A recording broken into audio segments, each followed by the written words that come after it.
Bullying adalah bentuk-bentuk perilaku kekerasan di mana terjadi pemaksaan secara psikologis ataupun fisik terhadap orang atau sekelompok orang yang dianggap lebih lemah oleh seorang atau sekelompok orang lain.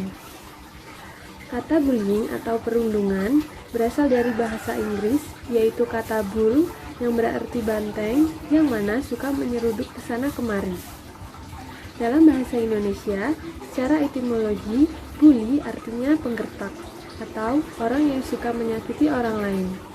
Sedangkan secara terminologi, definisi bullying menurut Ken Rigby adalah hasrat untuk menyakiti orang lain. Hasrat ini diperlihatkan ke dalam aksi untuk menyebabkan orang lain menderita. Penelitian mengungkapkan beberapa alasan yang melatar belakangi seseorang melakukan bullying, diantaranya yang pertama, ingin mendominasi orang lain atau meningkatkan status sosial. Yang kedua, gagal dalam bersosialisasi atau memiliki kepercayaan diri yang rendah. Yang ketiga, karena memiliki kehidupan yang tidak nyaman di rumah. Yang keempat, pernah menjadi korban bullying sebelumnya. Dan yang terakhir, karena orang tersebut tidak introspeksi diri. Di Indonesia sendiri, tercatat bahwa 84% anak usia 12 hingga 17 tahun pernah menjadi korban bullying.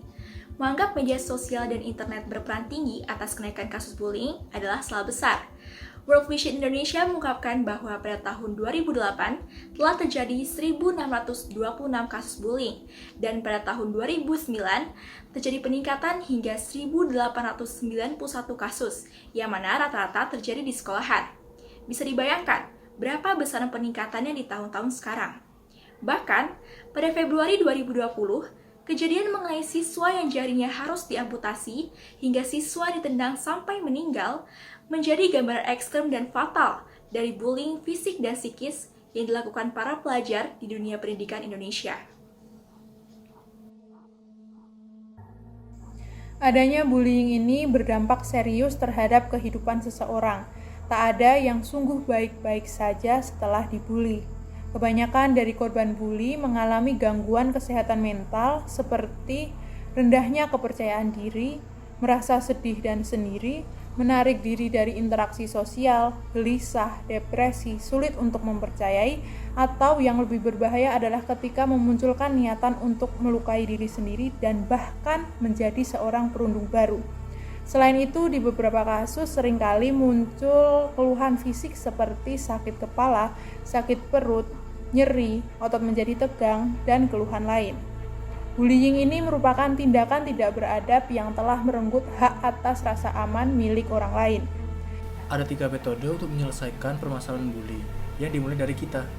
Metode yang pertama adalah berurusan dengan para pembuli.